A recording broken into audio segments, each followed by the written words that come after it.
back, everybody, to another episode of the RapUp. So a lot of exciting NBA 2K League action, and we're meant to come cover that today. I'm here with my co-host, Josiah Cohen. Please introduce yourself. What's going on, ladies and gentlemen? Josiah Cohen here, back with Agent, the man, the myth, the legend, here to talk some NBA 2K League. Yeah, there's a lot of exciting things to talk about. I want to ask you, because a lot did happen in and outside the 2K League. What did you... Maybe something that's not on the topic list here, something to highlight. And by the way, guys, we're going to make this casual show. We're just talking 2K League. A lot of action just went down, so feel free in the comments, in the chat, just to go in. We're going to be replying to as many people as possible. And later on in the show, we're going to be talking to both Shane, the manager for the Raptors Uprising, and Ogie, coach for the Raptors Uprising. So look forward to that as well. Josiah, as I was saying, what were you most excited for this week? A lot has happened.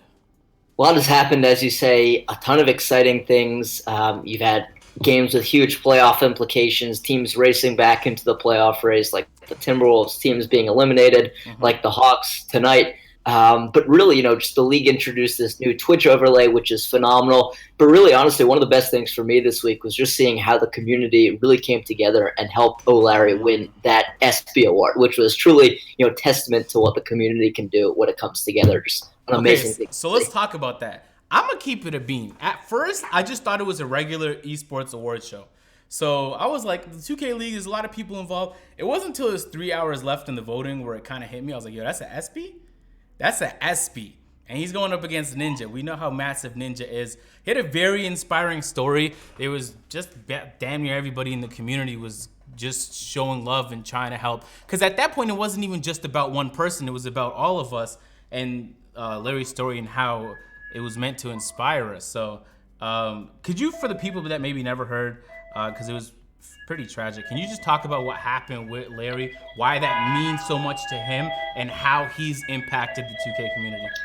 Yeah, for sure. So Larry was drafted in season 1 of the league by Bucks Gaming. And then in the offseason, he was playing at a Madden tournament in Florida, in Jacksonville. And tragedy struck. Someone went in with a gun and shot up the tournament. Terrible. 2 members of the Madden community were killed, unfortunately. And Larry himself was shot 3 times. He underwent surgery, for hours, and went through a serious process of rehabilitation, and somehow amazingly got to the point where he's able to play 2K again. He's back in the league with the Cavs, who traded for him over the offseason. He's back to normal. He had 14 assists in one game as a center. So really a remarkable story, just a testament to his willpower and how much he went through physically and mentally to be able to come back and return good as new. So just an amazing story, and it was well deserving of a win over Ninja. It was, as you said, such a big figure. But Larry, he pulled through. He really did pull through. It was kind of disappointing that I don't even watch award shows, but I wanted to see him be presented with it on TV, so I booted it up, but it wasn't even presented to him on television. And I have a tremendous respect for what he went through, but I also have a respect for, and it might just be a me thing, because I know how hard it is to compete at a very high level on multiple games. And he's done it on Madden, he does it on NBA 2K, and he's gotten better through all the tragedy, which is crazy. And so for those who didn't get a chance to see everything unfold, it was Ninja's moment where he played with Marshmello and Juan in a tournament versus Larry's comeback to the NBA 2K League. And damn near everybody was on Twitter promoting it and trying to show love and finding ways to just help him win. And that was pretty crazy to see the community kind of come together like that. It's one of those bonding moments that it's like you see a lot of toxic stuff happen, but then it's kind of a reminder that it's not all bad, that there's plenty of people that help make the community better. And instead of focusing on the negative parts, because there's always going to be negative parts. It's the internet, you know what I mean? It's going to be toxicity no matter where you look. It's good to shine a light on the people that help make the communities what they are. And there's plenty of people that do it. So I remember there was actually a video I did, Josiah, where I went in to troll a Pro-Am team. And out of nowhere, the team was mad supportive. I was missing shots left and right, and all they were doing was showing me love, telling me to keep shooting. And it's like, it kind of hit me. It's like, there's people like that. And Larry was one of those people, so it was kind of cool to see that story kind of evolve and inspire so many people throughout the course of the voting. And then that's an ESPYs, and apparently that was the first time ever there's a gaming award on the ESPYs. That's huge. Yeah, it was phenomenal. I think over 200,000, 230,000 people voted. Just remarkable. I too would have liked to see him get the award in person. And what was crazy to me, first off, was that he was like the 11th seed. You know, Are you talking about Ninja or Larry? Larry was an 11th Larry's seed, 11th and seed? just considering how remarkable his story was, I might be, I have a closer connection to the 2K League than I have to say Overwatch or whatever, but just the magnitude of what he's gone through and what he's done to come back, and just how emotional and how remarkable his story is. It just seemed to be crazy. Like, in my mind, he was the clear-cut favorite just because I knew how powerful, his story has been and what he's done. So I'm glad it worked out for him, and I think everyone who voted for him, everyone really who took a moment to learn about his story, is happy that it worked out the way it did. Yeah, definitely. And I'll say this: there's gonna be Larrys in every community, but everybody has a story. And part of the reason why I love creating content is because through your videos and entertaining people, you can help tell that story. So I've been to plenty of 2K events, and I always talk to the league players. I keep trying to tell them, like, yo, you have to create content, because it's gonna be so good for you. You could begin to kind of develop your brand so people know what you're about, and everybody can kind of just communicate their own story, because everybody's been through stuff, you know what I mean? And you'd be surprised how many other people been through what you've been through, but you wouldn't know if you just keep it to yourself. You got to tell them. Anyway, I'm a content creator, so I see this all the time, and I tell the league players, post your competitive games, because there's competitive games going on all the time. You know what I mean? If you're a fan of the 2K League, make content about the 2K League. There's plenty of opportunities to make content, and the people that find those opportunities are the ones that blow up, and then you get an opportunity to make it your life. And then I think for a lot of people, that's the goal. Anyway, that was super inspiring. Congratulations to Larry on this trophy. I hope that the ESPYs and just traditional media begin to accept gaming more, because for a long time it was kind of something that was pushed to the side, but it's becoming more and more traditional, and this was one of those big steps, and Larry was the person to help us get there. Anyway, let's move on to the next topic here. Ladies, we're kind of running. By the way, guys, feel free to jump in the chat, ask questions. We're going to have Ogie, coach of the Raptors Uprising, and the one and only Shane with us here a little bit later in the stream as well. Boom, new Twitch plugin. I've kind of been lacking on the 2K League stuff. It's kind of like how I watch the NBA. I just watch my team play, and I'm like, I might watch a couple other games, but I gotta watch my team play. The Raptors Uprising, of course, had a doubleheader this week. Josiah, talk to us about, well, let's start off with the first game. They got a big victory, and it was one that was needed because their playoff hopes are slim, if we're being honest with each other. So talk to us about that first game, and we'll kind of just go from there. Yeah, great first game. It was up against the Pistons, who haven't had a very good season overall. They're in the basement of the league, if we're being completely honest. But what's great about the Raptors playing the Pistons is that the Raptors have Doza, who was on the Pistons last year, and he always gives a good show against his former team. Yeah. The Raptors beat the Pistons at the tournament in Vegas earlier this year, and they got the win again. Doza put up 15 points. And the Raptors as a team shot, I think, something like 67% from the field. Just phenomenal effort there. Stick grabbing, 17 rebounds. King Quay on the post score. So just a great effort for the team, against, honestly, what was one of the Pistons' better games of the season. Dev Goss, whom the Pistons traded for in the middle of the year, had, in my opinion, his absolute best game of the year. So just a great job by the Raptors in that one, making sure to come out with the win. Yeah. Second game didn't go quite as well, but didn't go quite as first win was an important one to get. Okay.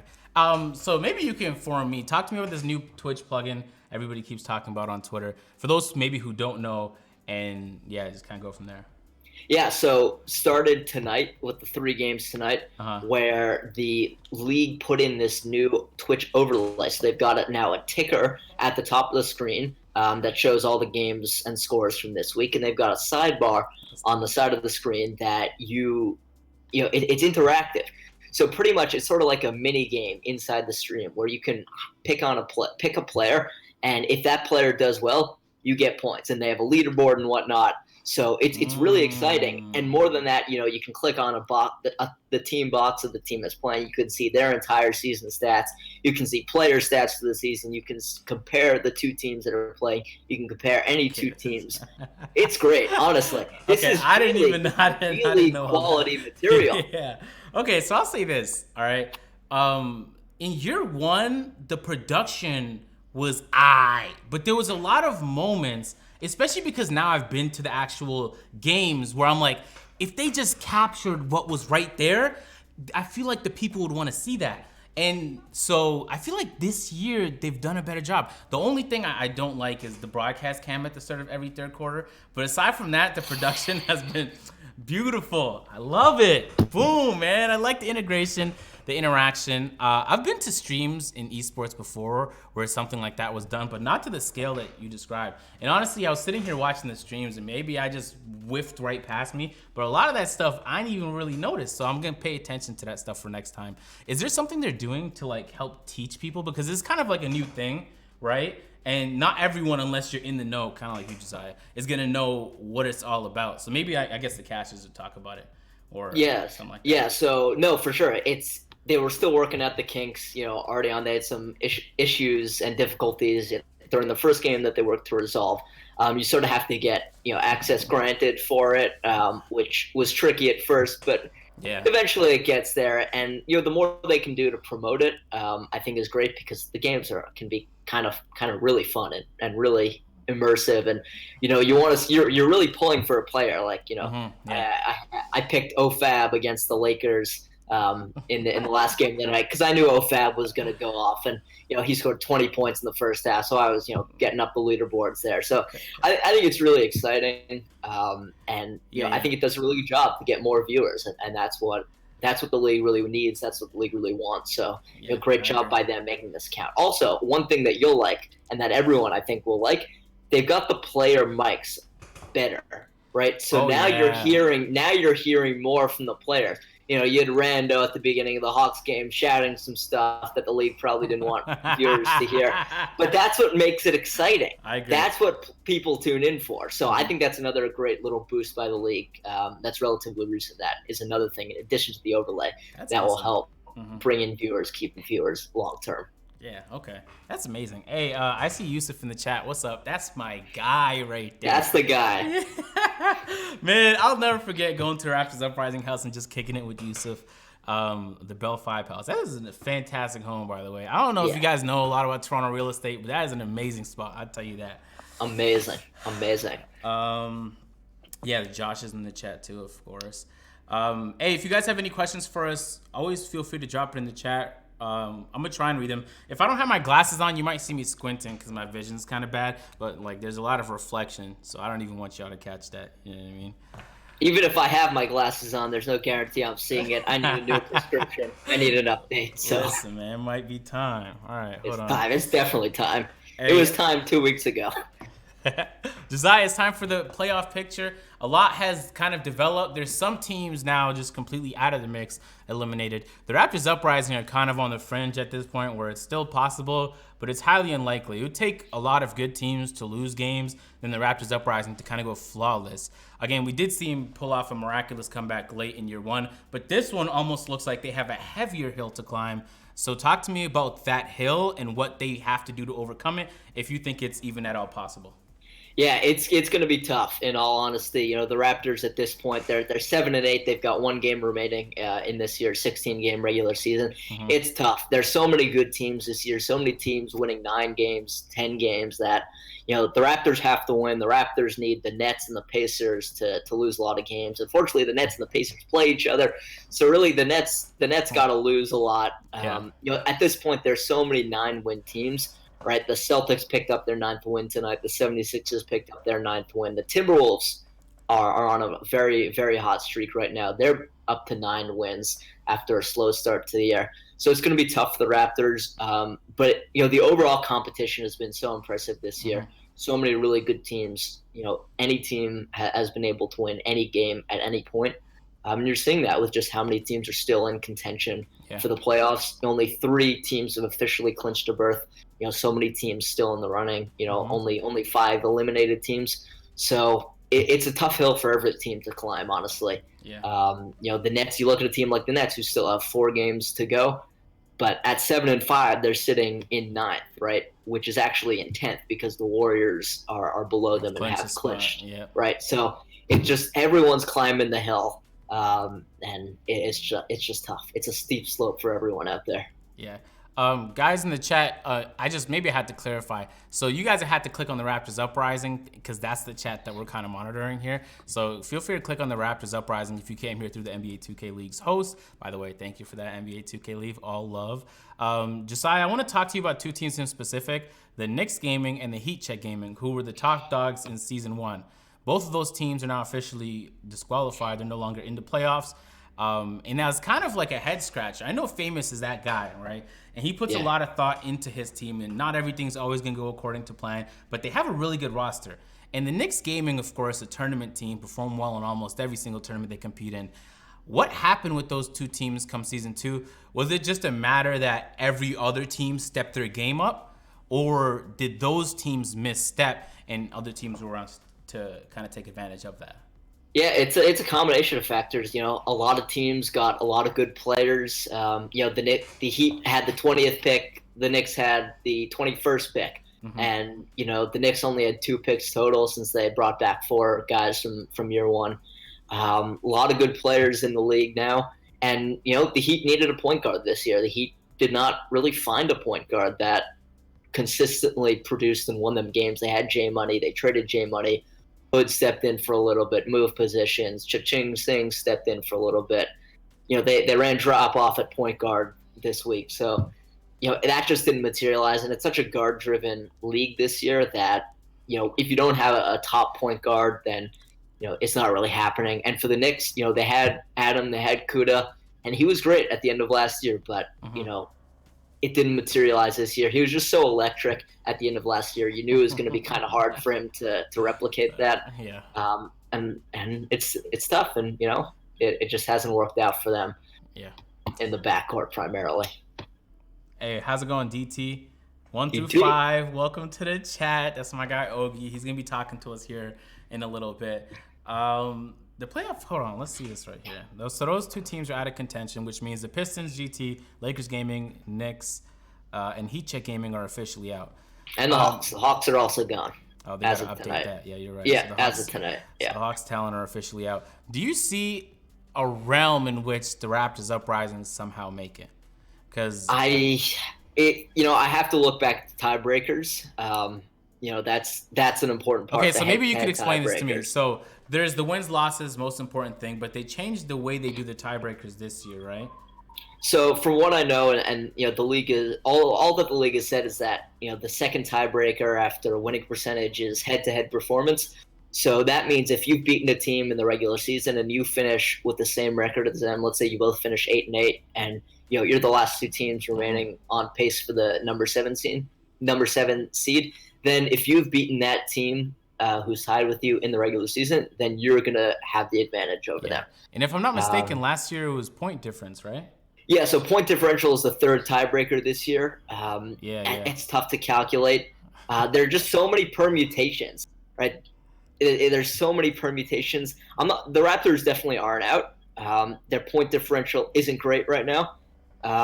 But just looking back at the schedule, honestly, they have a couple tiebreakers, but it's still going to be really tough. Yeah, so the important team, the team they really need to lose, is the Nets, and they need the Magic as well to lose. Right, the Magic are still 8-5. The Magic play a huge game against the Celtics tomorrow. They need the Magic to lose out, go 8-8, and then the Nets as well to finish, if not 8-8, if not 7-9, then 8-8. So it's going to be tough. A lot of top teams play each other. But the Raptors still can go at least 500. So that's something to focus on. That's something you go out there and take care of. And if the tiebreakers fall out your way, then more power to you. How's it going, Cam, in the chat? I hope the league build is in 2K20 for everyone to play. That will grow the game for sure. I 100% agree. Yeah. Because if you haven't played the build, you wouldn't know what they have no clue. Sometimes I do see people in the chat. I talk to people in real life, and they're like, "Oh, those guys aren't good."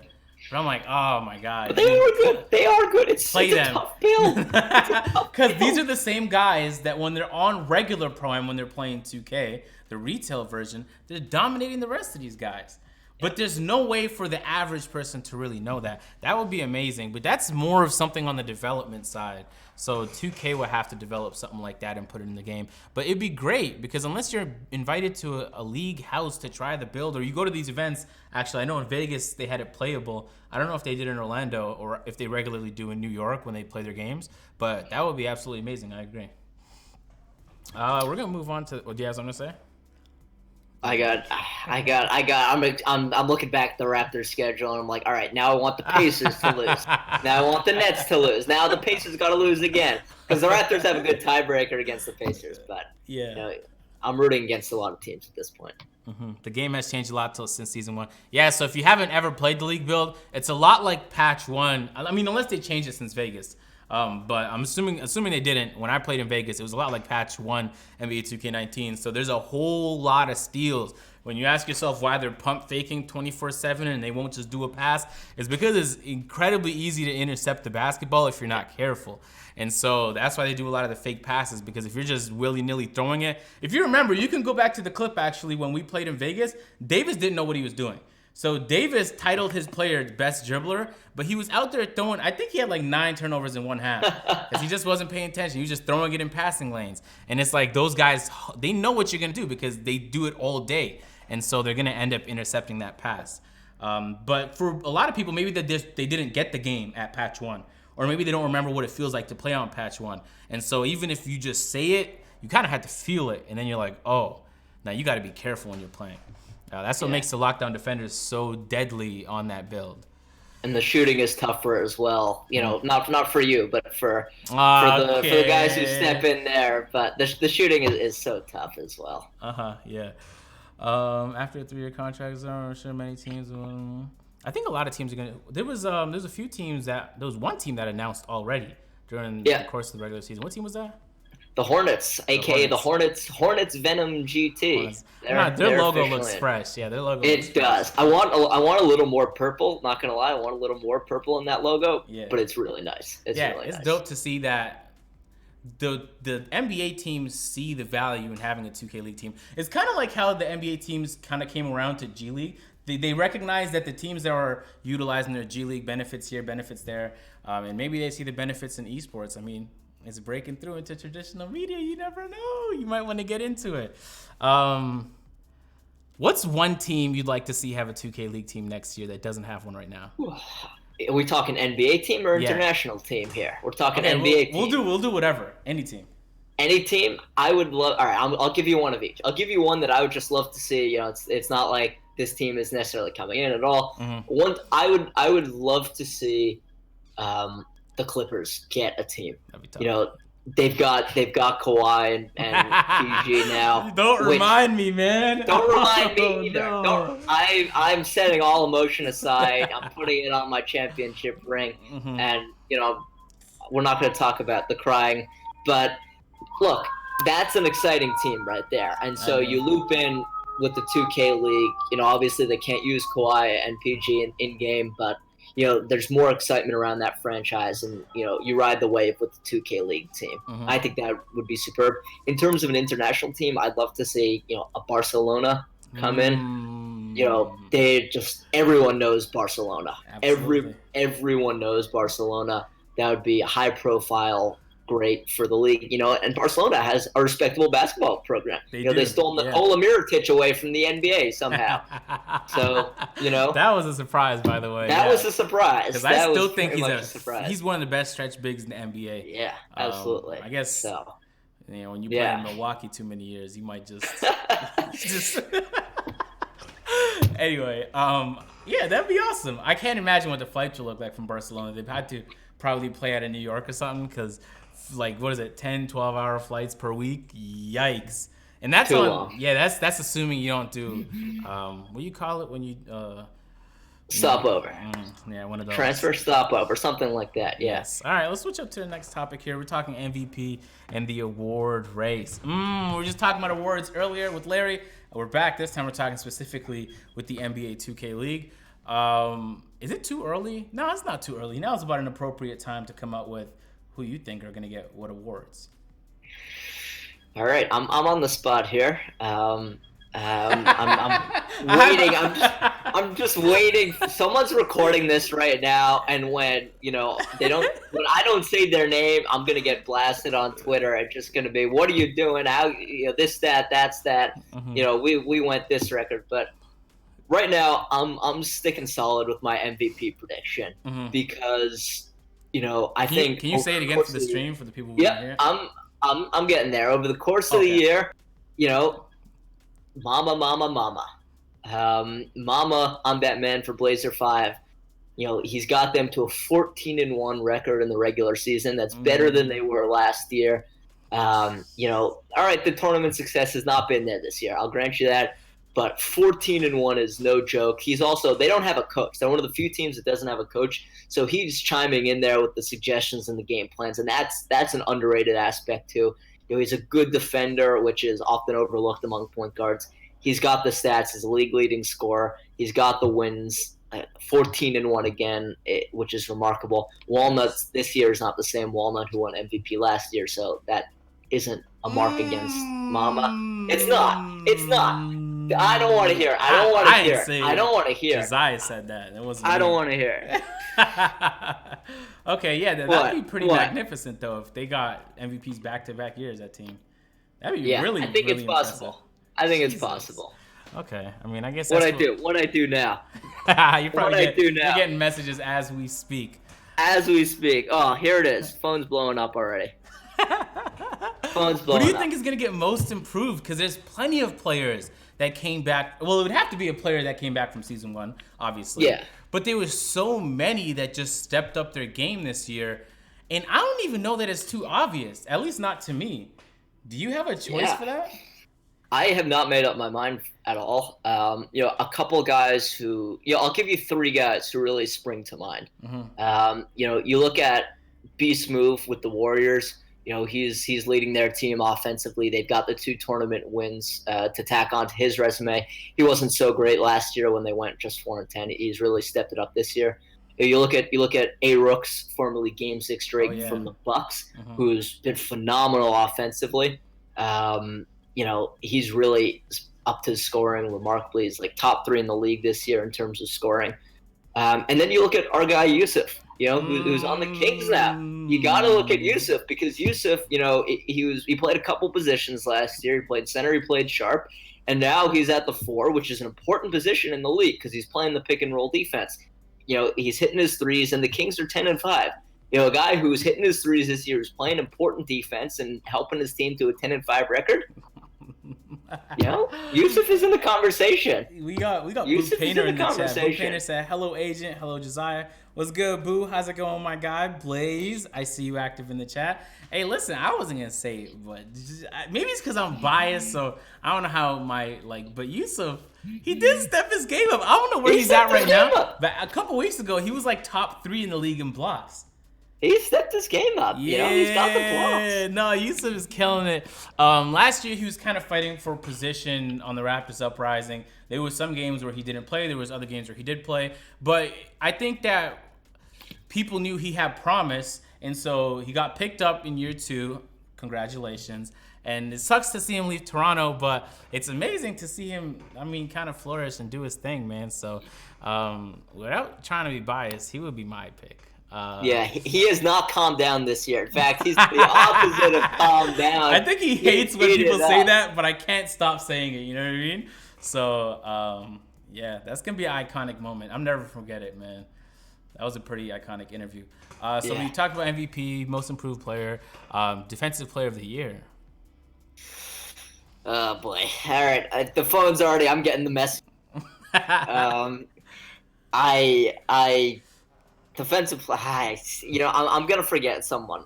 I'm gonna forget someone immediately. But the first thing that sort of comes to mind, couple locks like Gradient and Sherm, who are new to the league this year. They've had good seasons on successful teams, even though the Warriors have sort of floundered in the last couple weeks. A guy like God of 2K from the Cavs. Teammates with Larry. Larry's also been really good.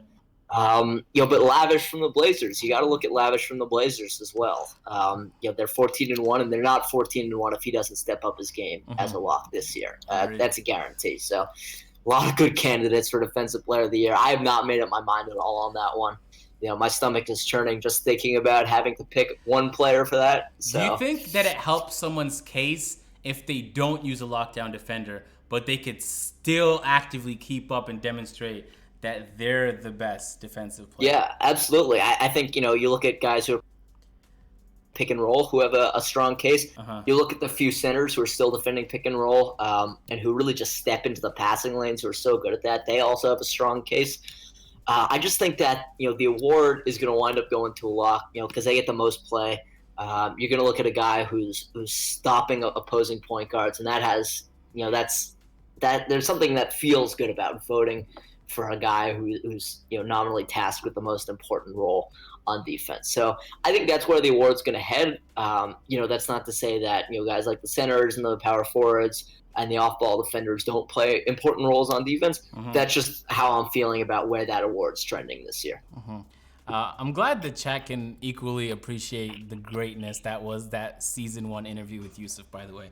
Everyone was kind of just memeing in the chat while we continue to talk. Agent, what position, based on the season, should the Raptors draft? I don't know. I feel like they're doubled up on point guards, so Kenny can kind of flex and play the wing. So they're probably good on the guards and the wings. I feel like they have a decent amount of depth. But if I had to say one, probably the big man. Just because Kenny and Doza are both point guards. But if one of them's not going to be point guard, one's probably going to be playing on the wing. So that would leave the big man to be the only position that's not like. I know, but then again, Six's been phenomenal. He has. Quay's been really good. I think the Raptors, they got a lot. For me, I think, if I don't know, obviously I don't know thinking, but if you look at the sort of thing where maybe you can draft Josh again, without having to give up a pick for him, then you can still add some more depth on the wing. I forgot that since there's new teams, there's gonna have to be more drafts and whatnot. So the Raptors have too many good players is a problem. Because one of them, he might go in the expansion draft. So you have to think about that. You got to see who might go there, and then does Kenny want to be playing point guard? Does Kenny want to be playing at the 3? So you look at that sort of thing, and at that point you say, all right. Who do we think is going to be playing where, and then what can we do to address the depth and maybe at some point a starting caliber player, since the Raptors will have a pretty solid pick and should have some good options about where they can go. Okay, and unless I'm missing any other awards here, the next one that comes to mind is Rookie of the Year, which there's a plethora of candidates because there's a whole lot of rookies in the league, so it's not really like any other professional league where there's only a handful of rookies and the most are veterans. There's a whole lot of people that could potentially win this award. Who's your top few candidates to win Rookie of the Year? So I got 2 main candidates in mind. I'm going to throw out a couple other names because people are already yelling at me. Rookies who have been good include Plondo on the Bucks, the Mavs trio of Mo, Sherman, Pete, who I think are going to take votes away from each other just by virtue of being on the same team. But then I think the top 2 for me, it's got to be BP, the Kings point guard. They're 10-5. He's led them offensively in large part. And then you look at Reezy with the Magic, who's been phenomenal all year. Has really stepped it up after that tip-off tournament, doing a great job with them. So I think it almost comes down to what the Magic do in the last couple of weeks. If they finish 11-5, then you got to look at Reezy. If they finish 8-8, BP. So it's tough because they're both really good. They have a leg up on each other in certain areas, but they balance each other out so well that what their teams wind up doing in the final standings will have an impact on who wins in that one. And when did the 2K League announce the awards last season? Was it at the start of the playoffs? I think it was. I think they announced it after the regular season. MVP voting this year ends right after the regular season. You can vote for the MVP, by the way. Go to the league website to find out exactly how. They'll have all the info there. Fans get a say in it. So is it do they get a partial say in it? Or Yeah, so I do they think just fans decide? get a third. No, fans aren't deciding 100%. I think fans get 1/3 of the vote. And team managers and coaches and players also get some say in it. So I saw an a opportunity to varied, troll there yeah. for a second. Remember when Zaza almost got in the All-Star game? So it's like, I'm thinking NHL, which had enforcer John Scott winning All-Star Game MVP. Um, we'll see what happens. It all worked Anyway. out last year. So hopefully it'll do so this year as well. Okay, boom. Am I missing any awards? We did MVP, Defensive Player of the Year, Rookie of the Year, and There's so many awards. Like it's up to 10 this year. do they have We like could spend community hours going awards through and them. stuff like that? Yeah, so they got a Okay. community award. They got a fan engagement award, is what they have Oh, this year. is That's an that interesting. in the chat? Is that whoever wins it in the chat? That Or is I that a don't. player who engages with the fans? I think it's a team that best engages with the Okay. fans, and a large part of that is the players Yeah, it is. themselves. Uh-huh. So exciting players who are engaging with the fans. Okay, that's awesome. Yeah, I'm glad they did that. Yeah. And they've got the all rookie team, all defensive team, all 2K league team. And, we can go forever breaking down exactly who should be on those. You But know what would be I some like great that they content? included more. If they took the all 2K League team and then just played some of the top teams in like regular Pro-Am. That would be amazing. I think it would be a beatdown. I think it would be a beatdown. That's just me. No, it would be, but it would be amazing just content regardless. Because Yeah. I mean, okay, think about it. So a ton of the best players in the world are in the 2K League. Boom, right? Which means that they're not playing regular Pro-Am currently. Which means that there are some people at the top on regular Pro-Am that wouldn't be at the top if the 2K League players were playing there. So it'd just be fun to see a game like that. It was kind of like when the content creators went up against, like we played against, I believe it was the Jazz Gaming, and they absolutely obliterated us. But like it'd be fair competition because those Pro-Am guys, they really do that, you know? Well, you got to get in the showcase this year, which they just announced today. You got to get in there playing with Jeremy Macklin and other content creators. You got to get in there. I heard about that. Yeah. No, the only problem I haven't said yes yet is because I might be going to New York the week before, and then I'd have to go back to New York the week after, so it might complicate things. But if my schedule allows me, I will absolutely pull up and play. You got a problem with New York? No, I love New York. New York is like Toronto, but dirtier. So it's like that's home to me, man. I love New York. And I haven't actually seen the studio yet in person, the New York one. I've been to all the other ones. The Vegas one, I went in Orlando, but I haven't been to the one where they do it every single week. So yeah, I might have to do that. It's time. You got to get out there. All right, we got our next topic here.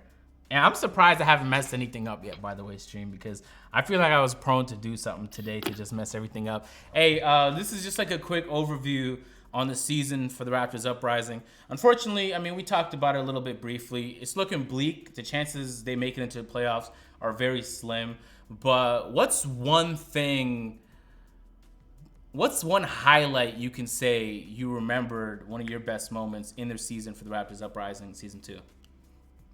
That's a good question. That's a really good question. I think that's a seriously good. I'll take it way back to the beginning, when the Raptors absolutely blew out the Mavs in the very first game of the season. And I was in the studio. I was lucky enough to be in the studio for that, the first game of the tip-off, and the Raptors went up like 28-4 in the first quarter. Were there nerves? Because it was the first game. There were nerves for the Mavs, but there weren't any nerves. Raptors, they went out there and they took care of business right off the bat, and I remember. Everyone gets hyped from that, and it was a great atmosphere in the studio. Quay was feeling it, of course, and the entire team was just playing great, feeling great, playing great. So that's a good memory. That's for sure a good memory. How about you? I feel like maybe it's because I was just in there in person, but the tournament in Orlando. Now, I had to catch my flight right when the game started, but I think it was the best the Raptors Uprising have performed in a tournament that far. And, I mean, I guess it's just kind of biased because I was there for it, and there were so many exciting moments. But yeah, it was the one where I was on the flight, and I was like, nah, they're going to win. I'm going to land, and they're going to be moving on. And then, unfortunately, they just didn't. But that was I'm not lying to you. I had more fun at that event than at actual NBA games I've went to over the course of the last year.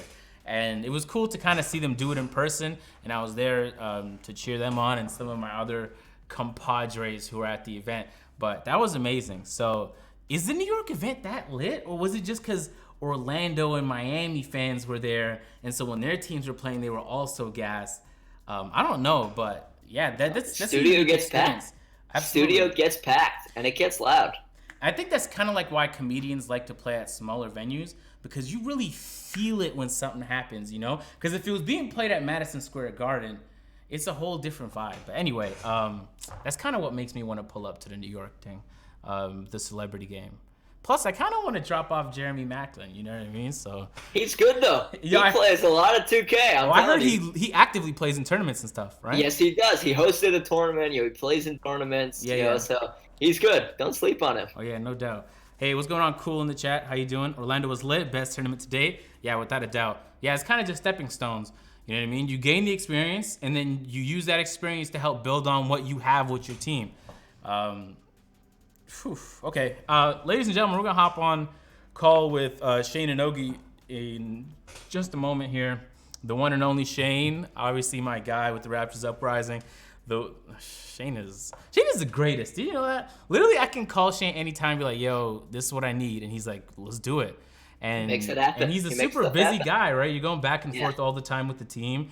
So we're gonna be talking with him. Of course, Ogie, I feel like is a person who deserves to be in the NBA 2K League. He's really, really good. Unfortunately, year 1, year 2 didn't make it, but I'm sure he's gonna be fighting for the spot in year 3. But he's a coach for the Raptors Uprising, so they're blessed to have that experience with him on the team. And he also did that a bit in season 1 too. I don't know if that was his role officially, but By the end of the season, yeah. So we have them on the line here in a moment.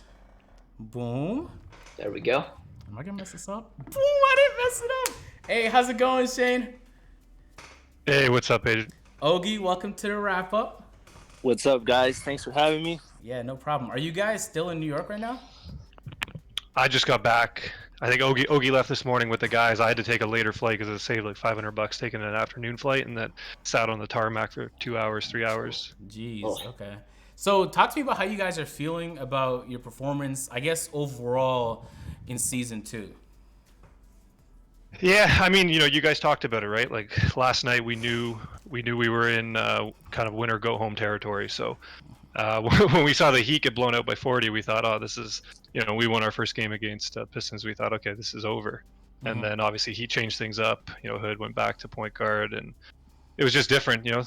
They came out, they played a good game. I think we got Pistons honestly on their best game too. It feels like we played many teams on their best games of the season. Wizards had a great game against us too.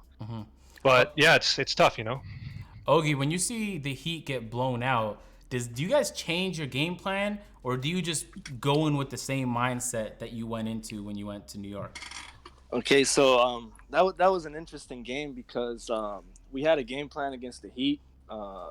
We thought they were going to come out with the post scorer, and once I seen they got beat by I think 38. There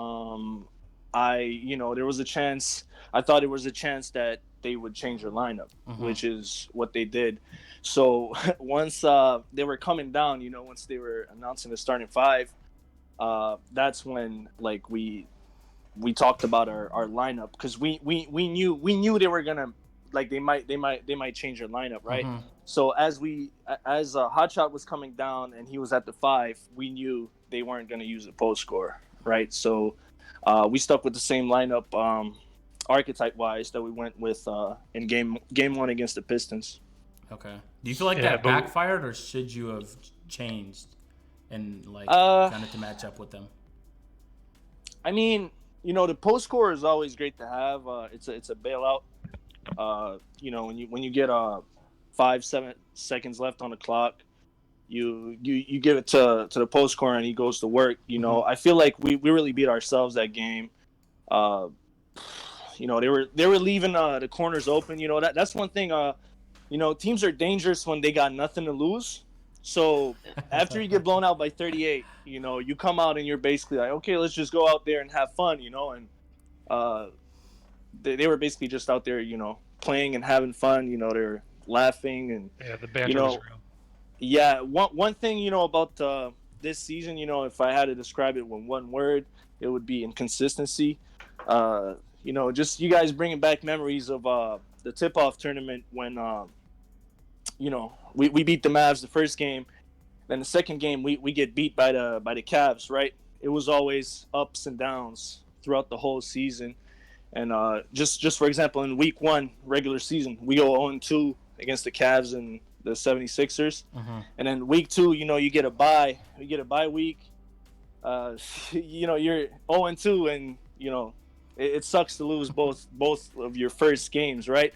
And then on top of that, you get a bye week. So we were getting ready for week 3, and then we obviously got time to prepare, and I think we faced the Wolves and the Nets, and we went 2-0. So then that brought our record back to 500, and then after I was feeling 14-2 at that point. I was like, all right, this is easy. Season's over. Yep. So it was a lot of ups and downs, and yep. That's one way to describe it. Hey, chat, feel free to ask questions. We'll relay to Shane and Ogie anything you guys want them to answer about the Raptors Uprising season, NBA 2K League Season 2, or just 2K talk in general. Man, Ogie, you mentioning that I remember Trey, I think it was, who hit just a remarkable shot, smothered pretty much late in that game to win it all.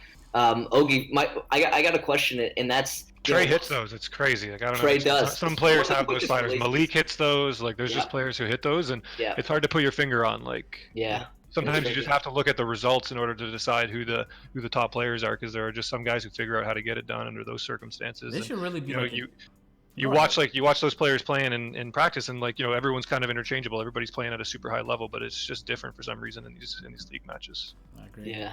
Ogie, what's sort of been the change this year from in the meta and in the overall season structure that sort of gave you guys a bit of a different result this time around? I would say the game obviously changed a lot. Locks came into play. You guys remember last year when the Kings faced the Blazers, and Timely came out on a lock, Yeah. And locks are definitely game changers, especially in 2K in 2K19. And like you guys said earlier, the ball gets loose. Like, it's easy to get 10 turnovers, right? Oh yeah. I haven't played in a couple of months, like, competitively, and I came out and played a scrimmage, and it wasn't pretty. It was hard to get the ball up the court.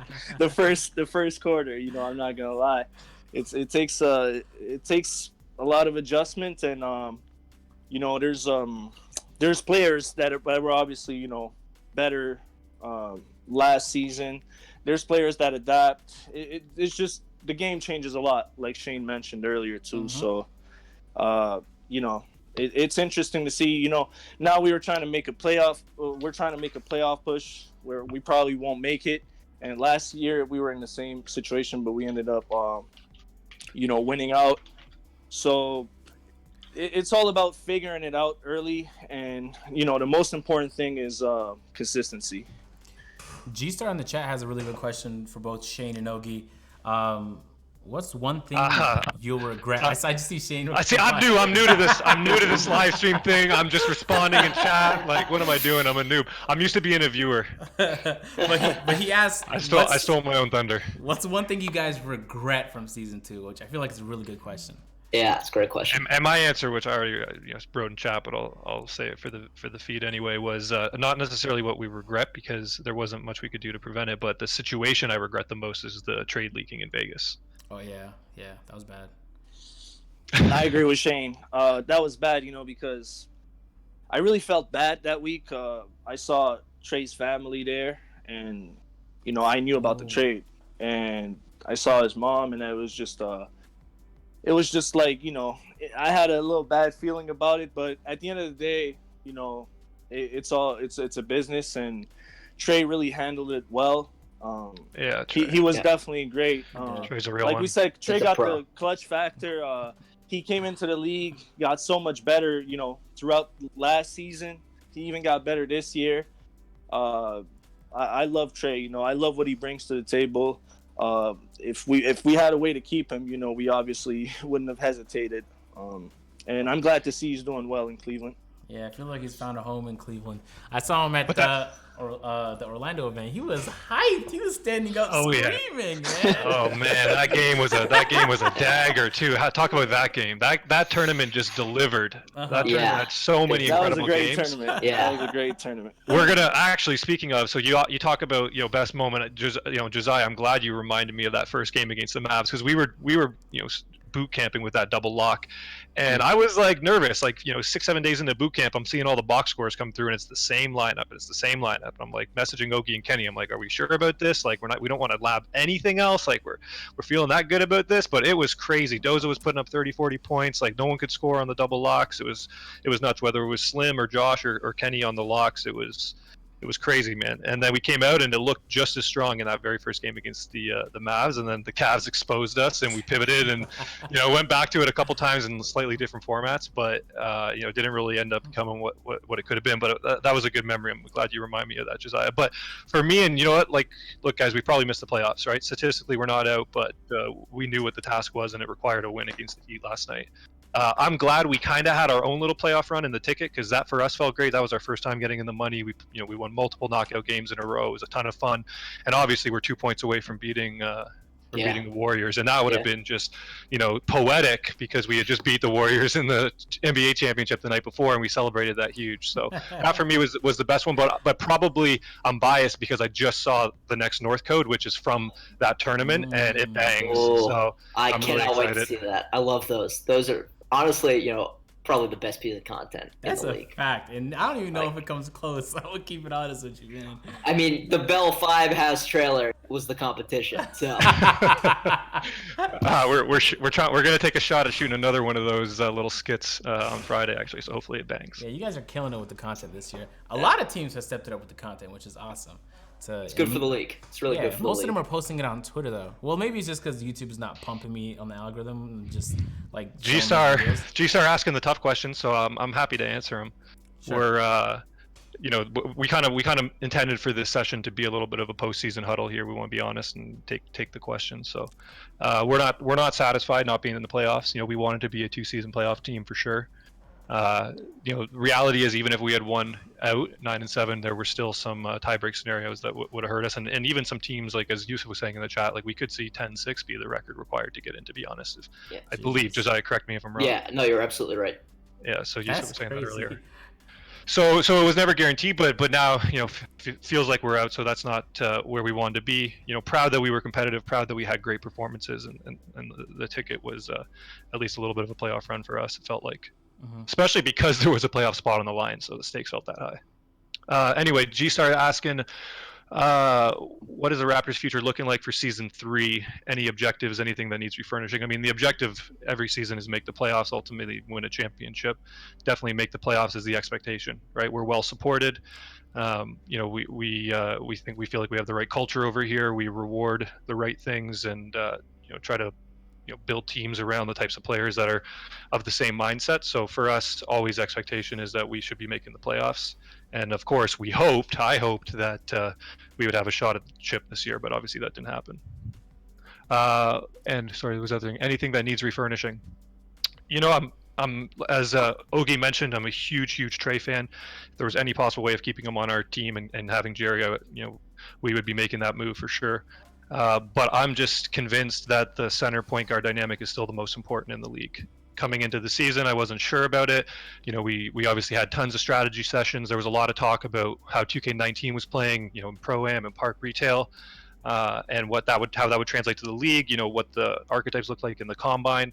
We were really confident that centers would play more of a secondary role, and we'd need 2 ball handlers on the team. And with the locks, for us, especially at shooting guard, like didn't really become the case.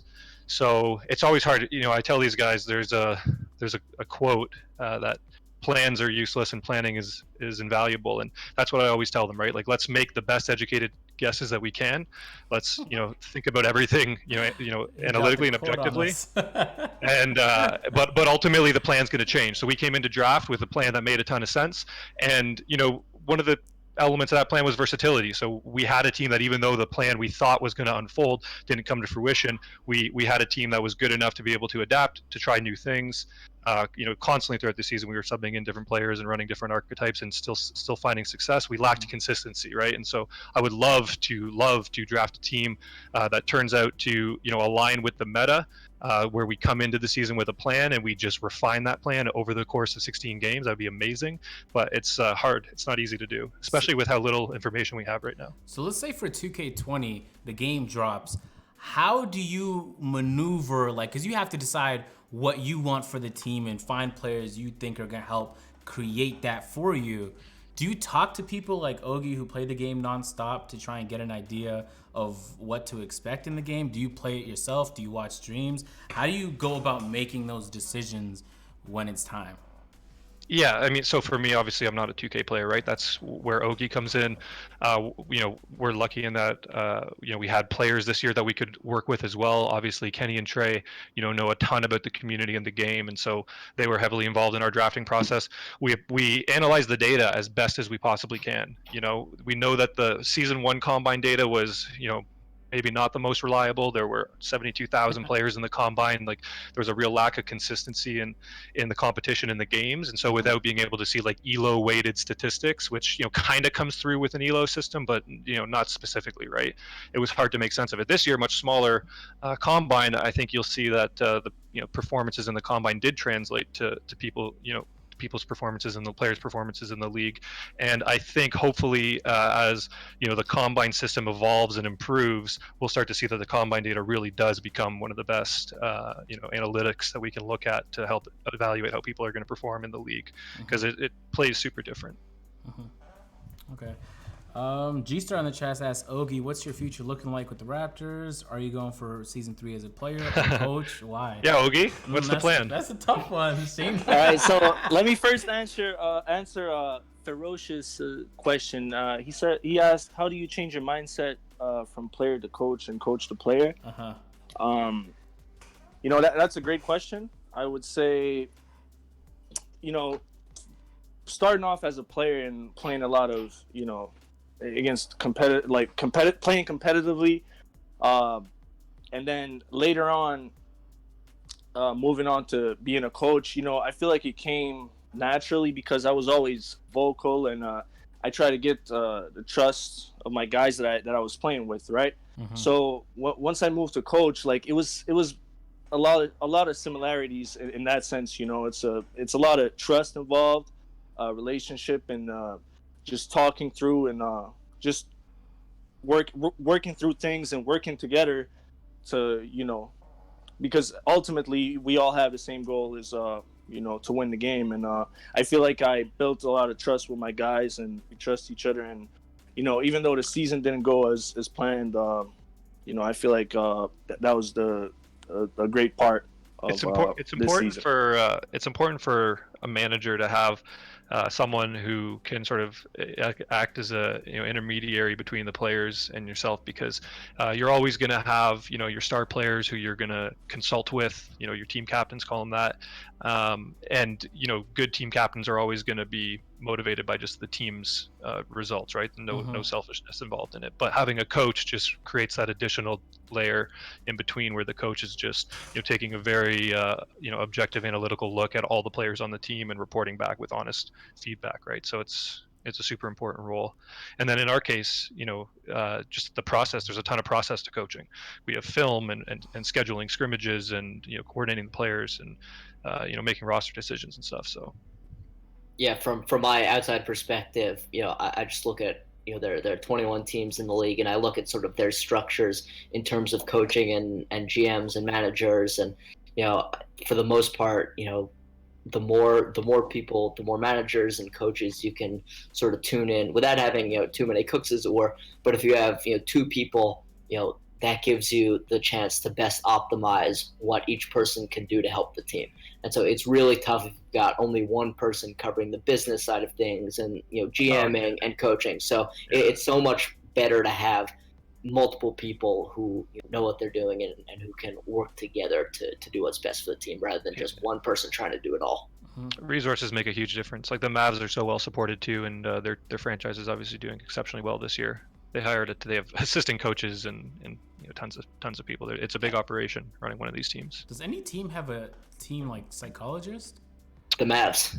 The Mavs. Do they? Yep, the Mavs have a mental skills. Dude, that's a big one. It's so hard. There's so many things that you need to do throughout a season, right? But that for me, like mental health, focus, mindfulness, all that I think hugely important. Yeah, I feel like most of the game is mental, right? Because the players have the skill to perform. Totally. But when you're performing inconsistently, it's like they have it because they've done it plenty of times. But because they're not doing it all the time, there's something happening mentally. Well, especially just the the differences I see between how the teams practice and then how they perform on stage. We're scoring 20 plus more points on average in scrimmages than we are in the studio. So something changes. Maybe like it's kind of like when you're at the court and you're shooting hoops, you're relaxed. But when you get into a game, it's like a whole different vibe. Especially when you guys have an audience behind you guys. So it's like there's people watching. I play Counter-Strike. If I go in and DM before a scrim, it's like I feel like I'm a god. I'm about to go drop 30, and then I go into the scrim and I'm just getting wall banged. Yeah. The studio gameplay and the scrimmage gameplay is a little bit different as well. It's a huge thing. Is there differences in the sliders or?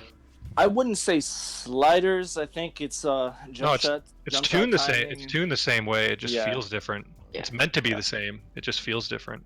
Is what they tell me. Oh, is it because of it must be some sort of server thing then, right? Because I guess because you guys are No, it's the build. Yeah, it's the build. Yeah, that's odd. There's been a ton of looks into what causes it and how to create more consistency and stuff like that. It's and I think that definitely favors naturally skilled teams. It makes it a little bit harder to kind of outwork and refine when the scrimmages, the practices you're putting in don't directly translate to how it's going to feel when you get to the studio for sure. Yusuf in the chat says scrimmage is more fast paced because everyone is comfortable. That's a good point. Yeah, maybe it is all mental. I just hear it so consistently from players that it feels differently. And as someone who has played games my whole life, like I know I can't just go to my friend's house and hop on his mouse and keyboard and play Counter-Strike. It just doesn't work like that. Yeah, scrimmages are a whole different thing. Not a lot of people outside of the league know this, but I would say the Grizzlies Gaming are the best scrimmage team.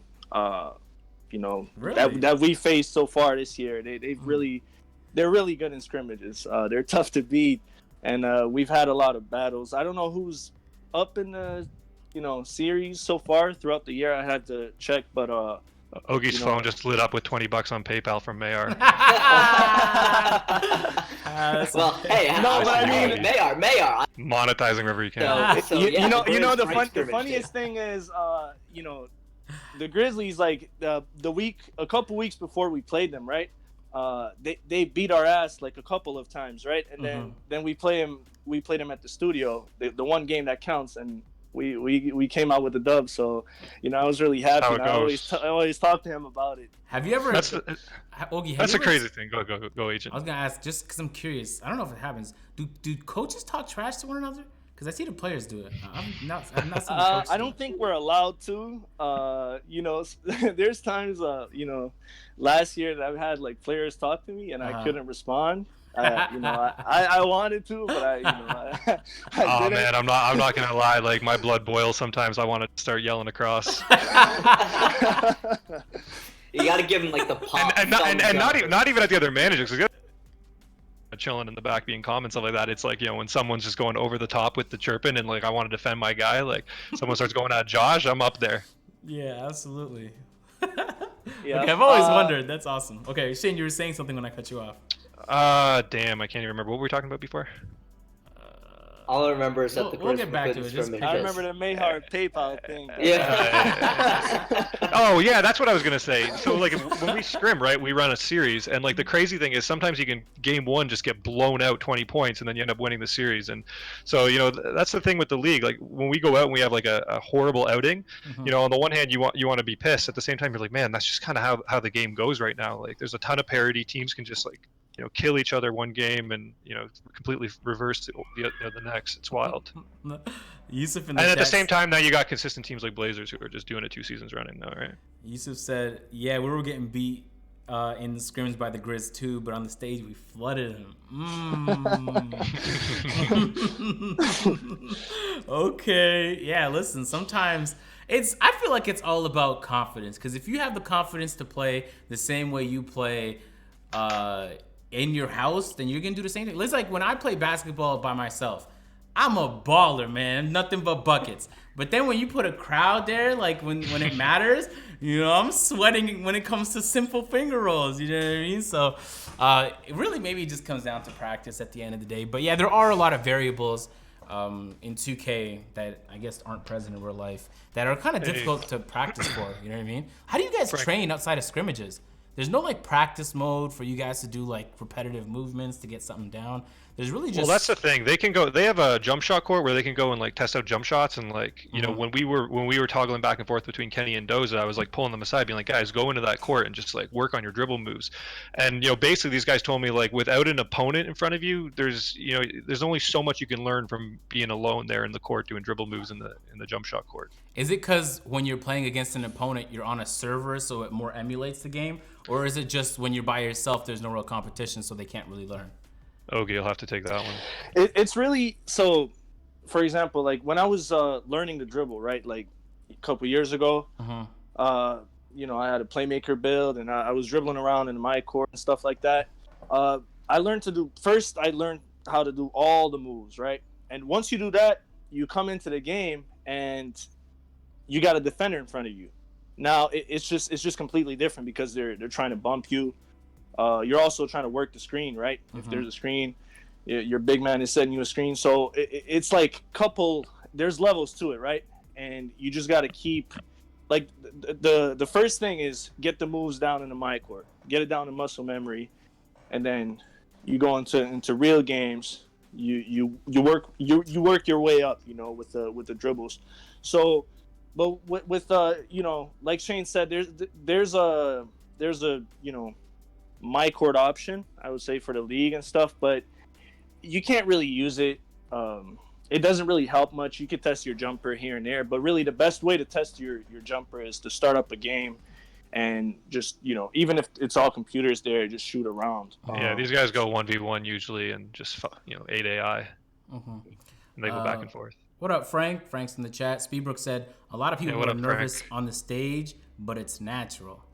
Yeah, I feel like if players streamed more, I feel like they'd be more comfortable with playing in front of people, so it wouldn't be such a big jump when they're playing in front of an audience. You know what I mean? Or like, hey, if it'll get them streaming more, then I'm on board with that.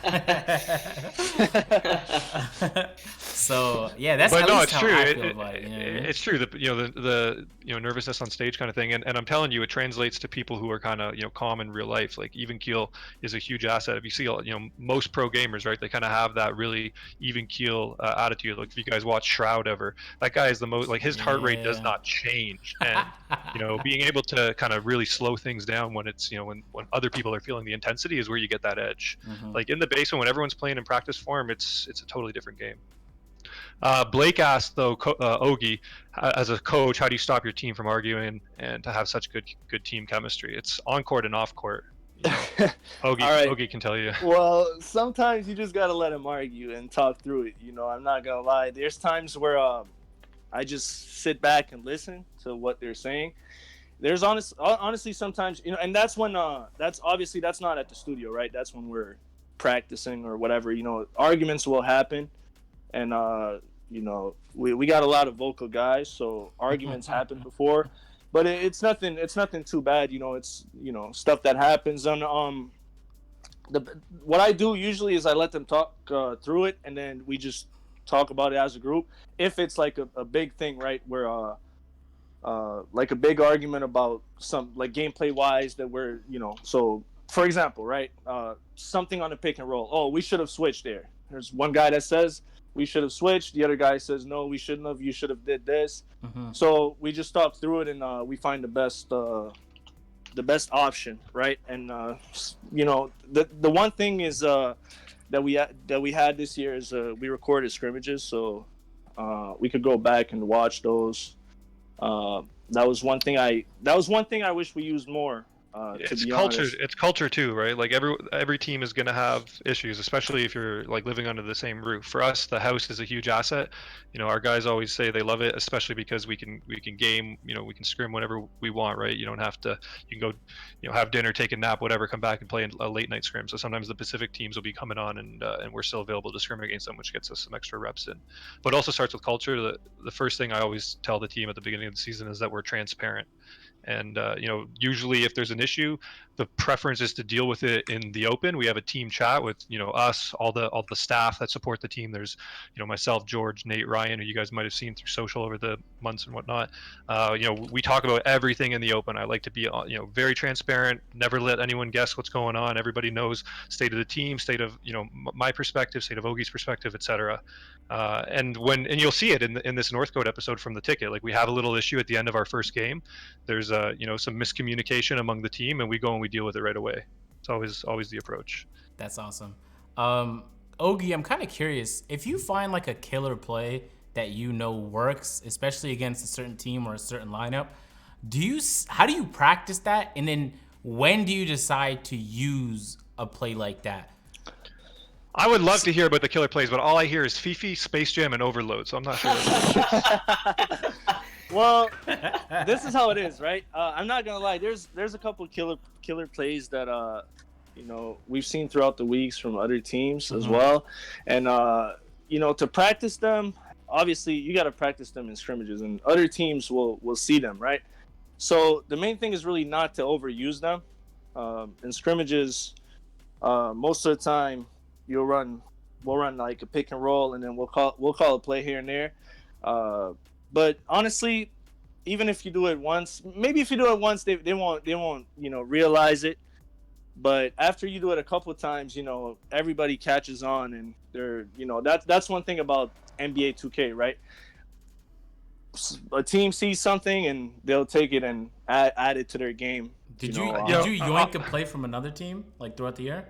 Like we have plays named after other teams and players and stuff like that. Where there's a play we call Pacers, you know, and that's the Pacers. Yeah, but I'll be honest too. Yeah, so we don't, you know, it's true. You can't really, you know, reveal them too much in scrimmages, so we kind of bust them out in specific situations. But I'll be honest, like last year, I felt like we were a team that called plays almost every possession, and this year, you know, taking feedback from everybody, including when Jerry came into the lineup, right? Like, it was really interesting to have a fresh set of eyes on the team, and I definitely, you know, took a lot of what he said to me to heart.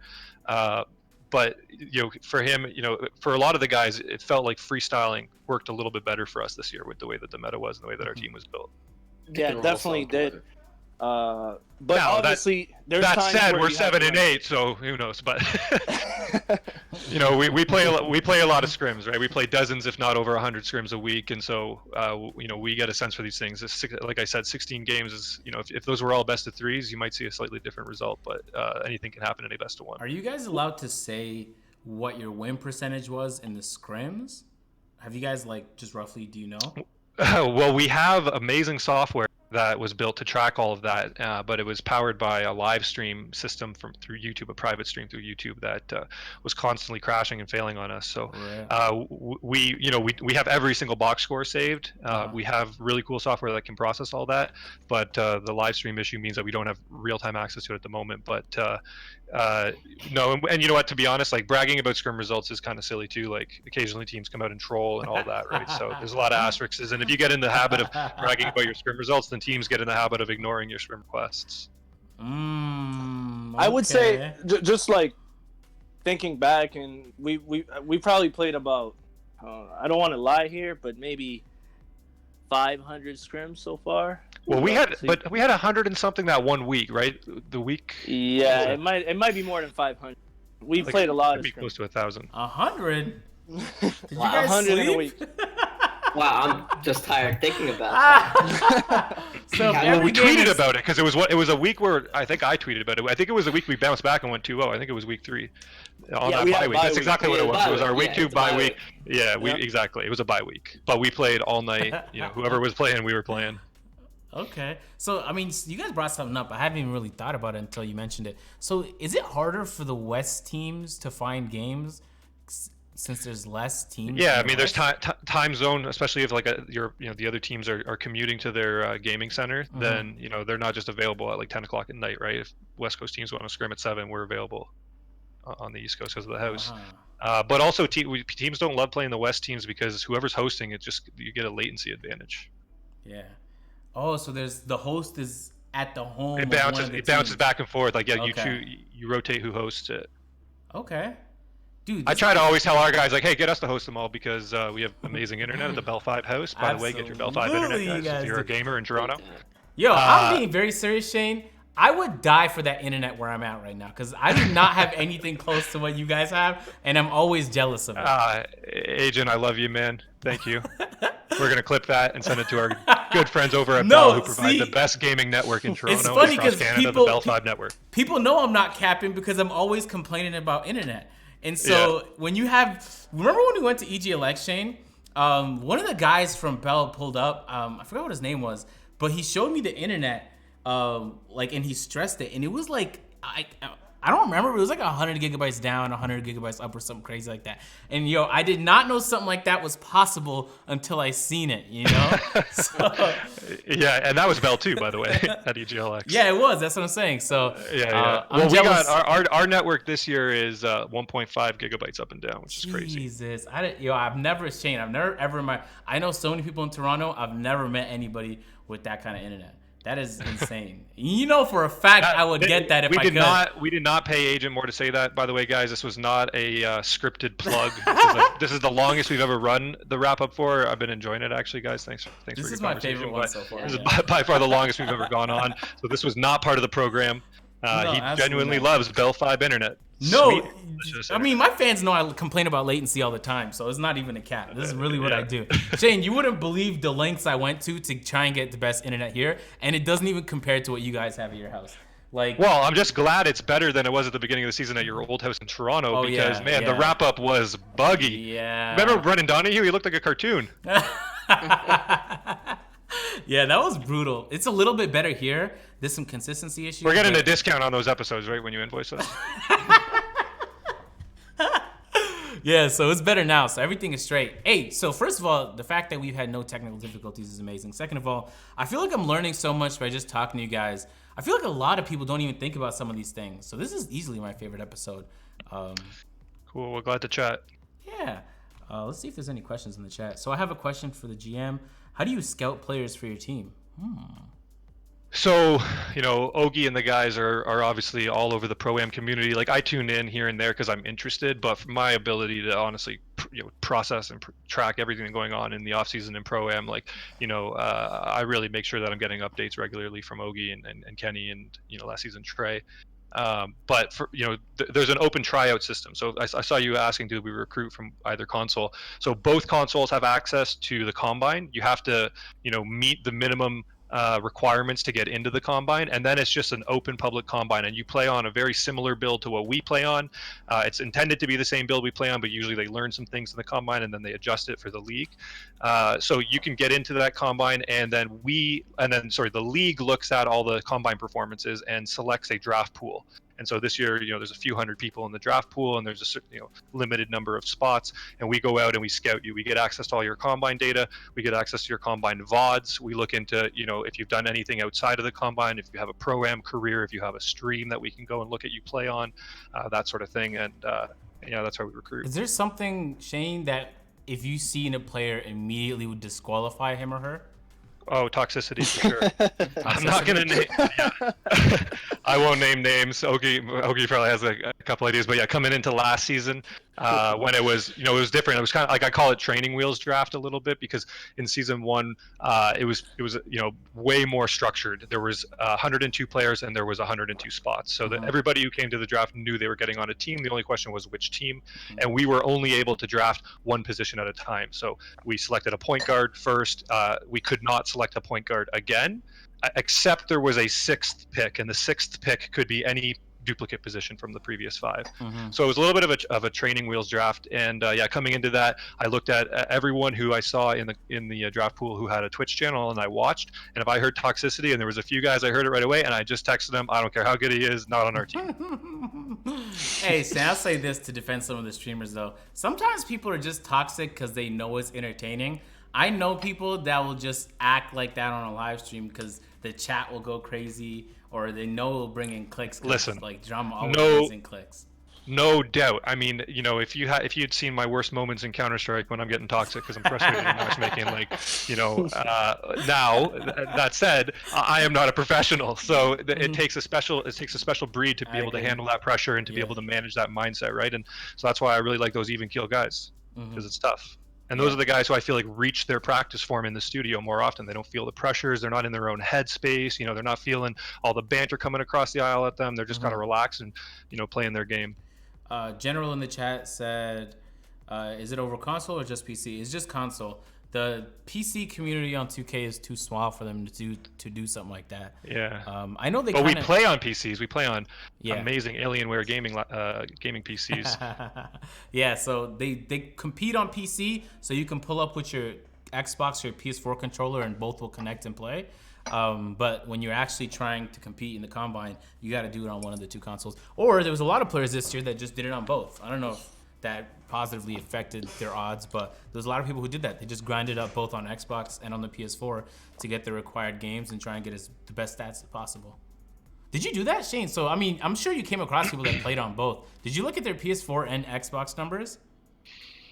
We only got one set of data, so they only would have gotten into the class on one, not on both. Okay. And we only get access to the draft classes information. We don't get the whole combine. Oh, okay, that makes sense. Unless, so nobody's qualifying twice anyway. I got like a little tip, you know, for people in the chat that are. There you go. You waited till the end. It's the post credits. Trying to make a little, you know. This is the reward for all the hopefuls for next year who stuck around for the whole whatever it's been hour plus. Yeah. So guys, even if you got great combine numbers and you make it through the first process and then you're actually eligible to get drafted. After that, if you haven't played, if you're not like a known player, and I'm not talking about like just being known as like having followers or anything, just if around the community, the community is still pretty small. It's definitely getting bigger, but if you haven't played with league players, it's going to be hard for you to get drafted. This year, I've seen players get drafted off of playing team up, right, with like season 1 players. So they go out, there's team up lobbies all night, and somebody comes in, uses Dirk, for example, and goes for 30 and 10 on a league player, right? And then they invite him again, they keep playing, and they see, okay, so he can shoot, like you can see tendencies. And even though it's not the same build, right? Playing team up is a little different. Obviously, you're using better players. Obviously somebody that's using like Giannis. There's no Giannis build in the 2K league, unfortunately. Well, there was last year. Thank God. What do you mean, unfortunately? Are you crazy? But yeah, so just make sure you're active in the community. You play a lot of Pro-Am. Obviously, Twitch, on Twitch, have your past broadcasts on and stuff. But really, what matters is you play against the best of the best. When NBA 2K20 comes out, you form your Pro-Am team and you try to rise to the top. That's the best way to get recognition, and that's like one of the steps. But obviously, you got to perform in the combine, get chosen in there, and then after that, there's the whole draft process. Okay, so I'm going to acknowledge that what Ogie said is absolutely the reality, that the majority of players are going to be drafted from that known community. It's obviously a lot of the players consulting on drafting as well. But I'm also going to say that if you get yourself into the combine because you are actually good and you just accept that you're not going to make it in because you're not a known player, you're not part of the community, then you just gave up at like the 1 yard line. There are ways to get yourself out there. Yeah, if you're good, if you're actually good enough, then have all your past broadcasts on. Don't just give me a mixtape, right? If I see 90 seconds of you doing okay, like doing well, like great, that's not going to tell me enough, right? All the guys in the league can play well. It's the consistency that matters. So have all your broadcasts up so we can go deep, but then hit me with something that's going to get my attention, right? So if you're playing in the combine, you're going to play against other top players. Show you cooking those top players. Do a mixtape of you just cooking league players, and then point me to your Twitch channel and tell me to watch all your past broadcasts. And when I say me, I mean Oki, with me observing and recognizing where the patterns are. See, these guys are just dropping gems for y'all in the chat, man. Do you see that right there? So there's so much opportunity, and like if you're just playing 2K, there's a lot more you could be doing. And it's like for a lot of people, this will be their dream job. So you gotta treat it like that. You gotta actually grind, and that means doing stuff that you might not want to do. Some of y'all don't want to edit videos, but if you edited a video and linked it to a coach from any one of these teams, they probably would see it. And then what if they get impressed? So there's a lot of opportunities, I feel like, that people aren't properly utilizing. And there are going to be people who do, and that make it into Season 3. And it goes back to the consistency we talked about earlier with the teams. You know, if you keep playing and you work on your own game, and you get to the point where you're going seriously competing with and even out-dueling top players who might already be in the league, then if you keep doing that and you're persistent, then, you know, coaches and GMs are going to notice, because that's their job. They're good at their job, and, you know, they'll see that what you're doing against some of the best players, and they'll take note. Yeah, there's no shortcuts, and I'll tell you, if you're sitting there right now telling yourself, I am better than the league players, you're probably wrong, but there are some of you who are out there who are right.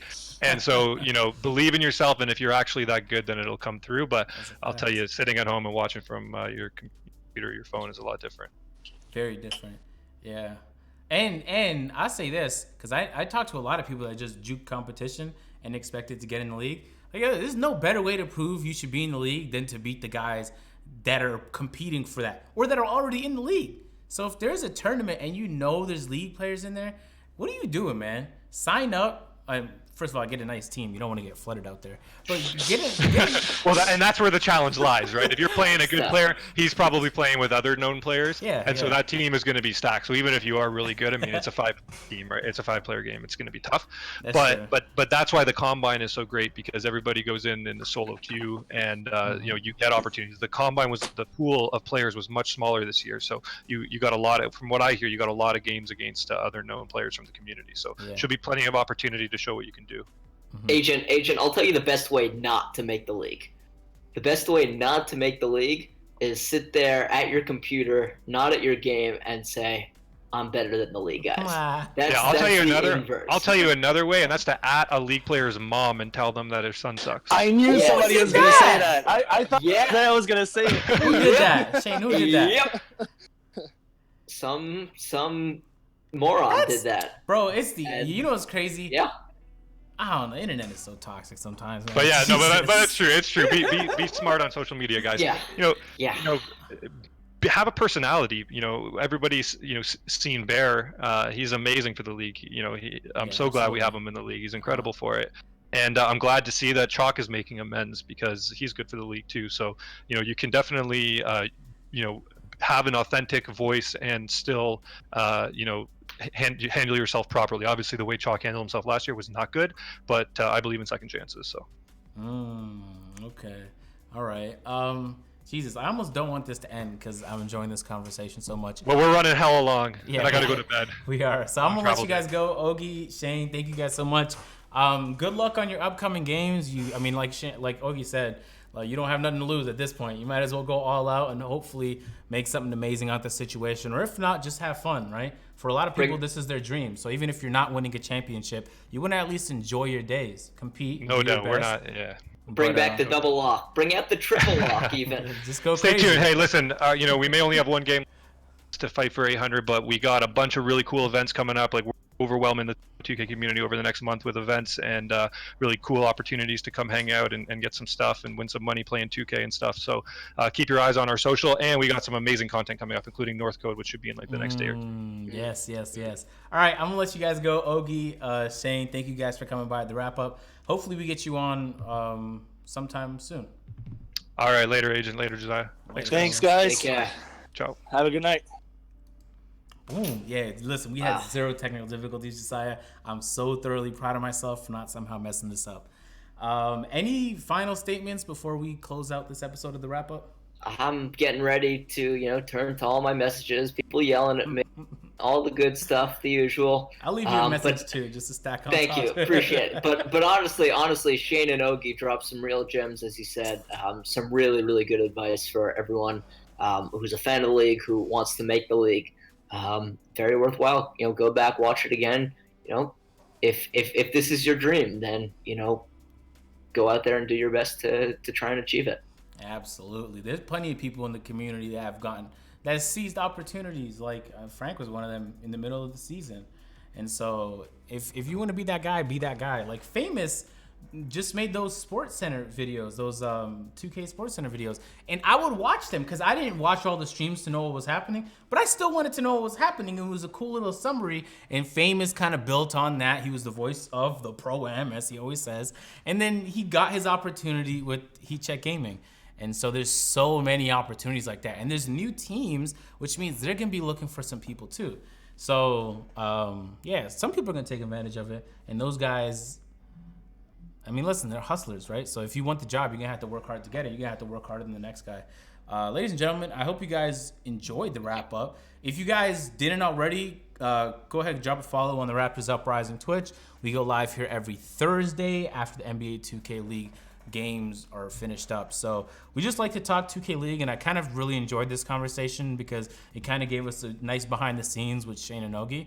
Yeah. And hopefully we could run it back. We'll be doing something next week. So make sure to drop a follow.